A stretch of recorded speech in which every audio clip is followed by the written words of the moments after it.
उस खबर का विश्लेषण करेंगे जिस पर आज दिन भर हमारे देश में बहस हो रही है। आपने भी ये सुन लिया होगा अब तक, क्योंकि आज दिल्ली के मुख्यमंत्री अरविंद केजरीवाल ने ये मांग की है कि भारत का जो करेंसी नोट है, रुपए का जो नोट है, उस पर महात्मा गांधी के साथ अब हिंदू देवी देवता यानी लक्ष्मी जी और गणेश जी की तस्वीर भी अंकित होनी चाहिए। और अपनी इस मांग के पीछे उन्होंने दो बड़ी वजह बताई है। पहला, उनका यह कहना है कि इस समय रुपया डॉलर के मुकाबले लगातार गिर रहा है और देश की अर्थव्यवस्था भी कमजोर हो रही है, इसलिए अब भारत को भगवान ही बचा सकते हैं।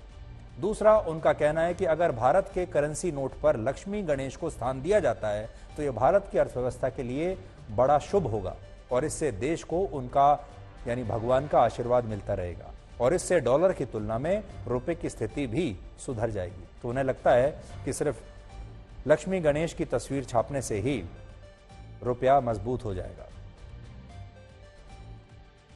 भारतीय अर्थव्यवस्था की स्थिति बहुत अच्छी नहीं है। भारतीय अर्थव्यवस्था काफी नाजुक दौर से गुजर रही है। हमें अपनी अर्थव्यवस्था को सुधारने के लिए, भारत को आगे तरक्की देने के लिए बहुत सारे एफर्ट्स की जरूरत है, लेकिन उसके साथ साथ देवी देवताओं के आशीर्वाद की भी जरूरत है। अगर भारतीय करेंसी के ऊपर एक तरफ गांधी जी की तस्वीर है, वो एज इट इज रहे, दूसरी तरफ अगर लक्ष्मी जी की और गणेश जी की तस्वीर होगी तो इससे पूरे देश को उनका आशीर्वाद मिलेगा। केंद्र सरकार से और माननीय प्रधानमंत्री जी से अपील करता हूं कि भारतीय करेंसी के ऊपर लक्ष्मी जी की और गणेश जी की तस्वीर लगाई जाए। आप भी हैरान रह गए होंगे कि अरविंद केजरीवाल को अचानक रातों रात हिंदू धर्म की उनकी जो आस्था है वो अचानक कैसे जाग गई। इसका बड़ा कारण है, क्या है अभी आपको बताएंगे, लेकिन अभी आप ये समझ लीजिए, आज ब्लैक एंड व्हाइट के शुरुआत में हमने आपको बताया वो नेता जो मुसलमानों पर राजनीति कर रहे हैं, अब देखिए वो नेता जो हिंदू धर्म पर राजनीति कर रहे हैं और दोनों का मकसद एक ही है, वोट हासिल करना। हिंदू धर्म में लक्ष्मी जी को धन की देवी और गणेश जी को समृद्धि के देवता माना गया है, यानी लक्ष्मी गणेश आर्थिक समृद्धि लाने वाले देवी देवता हैं और इसी वजह से हमारे देश में दिवाली के मौके पर उनकी पूजा होती है। आज भी जब अरविंद केजरीवाल ने उन्हें रुपए के नोट पर स्थान देने की मांग की तो हमारे देश में इस पर काफी चर्चा हो रही है। न्यूज चैनलों के लिए तो ये एक बहुत बड़ी हेडलाइन बन गई है और अरविंद केजरीवाल भी यही चाहते थे। अरविंद केजरीवाल और आम आदमी पार्टी मीडिया को बहुत अच्छी तरह से समझते हैं। वो जानते हैं कि मीडिया में दिन भर कौन से मुद्दे छाए रहेंगे और वो कौन सा ऐसा शगुफा छोड़ें कि सारे दिन मीडिया में उसी पर बहस होती रहे, और इसीलिए उन्होंने ये किया। आज आप ये देखिए कि हमारे देश की राजनीति कैसी है। एक तरफ हमारे देश का एक वर्ग और कुछ विपक्षी पार्टियां ये कह रही हैं कि इस देश में एक अल्पसंख्यक मुस्लिम अपने धर्म के आधार पर ही प्रधानमंत्री कब बनेगा, और दूसरी तरफ एक पार्टी ये कह रही है कि इस देश की मुद्रा पर हिंदू देवी देवताओं की तस्वीर कब अंकित की जाएगी। यानी ये दो वर्ग हैं और दोनों में समानता यह है कि ये अपने अपने धर्म और अपने अपने वोट बैंक के हिसाब से राजनीति कर रहे हैं। इसलिए अगर आपको यह तय करना है कि सांप्रदायिक कौन है तो फिर आप इन दोनों को देख लीजिए। हमारे देश में अक्सर न्यूज चैनल्स पर यह आरोप लगता रहता है, मीडिया वालों पर, हमारे जैसे एंकर्स पर यह आरोप लगते रहते हैं कि वो हर चीज में धर्म को लेकर आ जाते हैं, धर्म के नाम पर नफरत फैलाते हैं। अब आप सोचिए, इसलिए आपको यह बता रहे हैं सच क्या है। सच यह है कि हमारे देश में सबसे ज्यादा हिंदू मुसलमान नेताओं द्वारा किया जाता है। आज ही हमने एक ही दिन में आपको दो उदाहरण दे दिए। आज अरविंद केजरीवाल भी यही कर रहे हैं क्योंकि उन्हें पता है इस तरह के बयानों से उन्हें गुजरात के विधानसभा चुनावों में बहुत फायदा होने वाला है और वो नोटों की बात करके अपनी पार्टी के वोटों का गणित सही कर सकते हैं।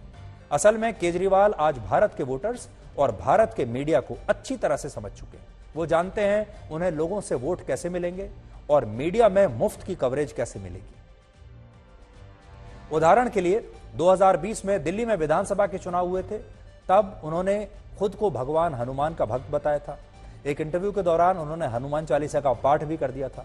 इसी तरह यूपी में वो चुनाव में भगवान श्री राम के भक्त बन गए, अयोध्या चले गए, और जब गुजरात में चुनाव हैं तो उन्होंने नोटों के जरिए वोट पाने का नया फॉर्मूला निकाल लिया और वो बीजेपी को सीधे तौर पर चुनौती दे रहे हैं क्योंकि वोट बैंक एक ही है। समझने वाली बात यह है कि अब तक बीजेपी यही मानती थी कि केजरीवाल की पार्टी कांग्रेस पार्टी के वोट काट रही है, लेकिन गुजरात में इस मुद्दे के जरिए अब आम आदमी पार्टी बीजेपी के वोट बैंक में भी सेंध लगाने की कोशिश कर रही है। असल में जो पीछे की रणनीति है वो ये है, आमतौर पर किसी भी देश की करेंसी पर उस देश के सबसे बड़े और प्रतिष्ठित नेता की तस्वीर को छापा जाता है, जबकि कुछ देशों में वहां की मुद्राओं पर धर्म से जुड़ी बातों या फिर उपदेशों को जगह दी जाती है या भगवान की तस्वीर छपती है। ब्रिटेन की आधिकारिक मुद्रा पाउंड स्टर्लिंग है। वहां नोटों पर किसी नेता की जगह राजा या रानी की तस्वीर होती है। जैसे क्वीन एलिजाबेथ II जब जीवित थी तब वहां नोटों पर उनकी तस्वीर थी।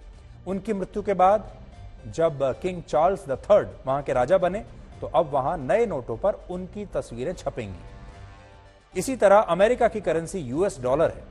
हर डॉलर के नोट पर अभी अलग अलग नेताओं की तस्वीरें अंकित होती हैं। जैसे वहां जो $1 का नोट है उस पर अमेरिका के पहले राष्ट्रपति जॉर्ज वॉशिंगटन की तस्वीर है।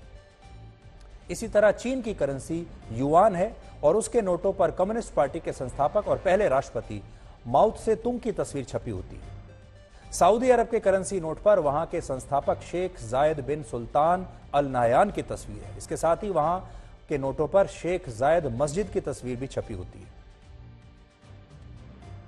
इसके अलावा कुछ ऐसे देश भी हैं जहां की मुद्राओं पर देवी देवताओं की तस्वीर है। जैसे इंडोनेशिया मुस्लिम बहुल देश है, लेकिन वहां के नोटों पर गणेश जी की तस्वीर है। इसके अलावा वहां के नोटों पर इंडोनेशिया के पहले शिक्षा मंत्री और स्वतंत्रता सेनानी की भी एक तस्वीर छपी होती है। भारत में नोटों का चलन ब्रिटिश सरकार के दौरान शुरू हुआ और उस समय इन नोटों पर ब्रिटेन के महाराजा किंग जॉर्ज V और क्वीन विक्टोरिया की तस्वीरें हुआ करती थी।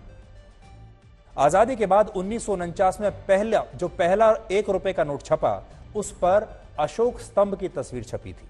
बाद में रिजर्व बैंक ऑफ इंडिया ने महात्मा गांधी के जन्म शताब्दी के वर्ष 1969 में पहली बार ₹100 के नोट पर महात्मा गांधी की तस्वीर छापनी शुरू की।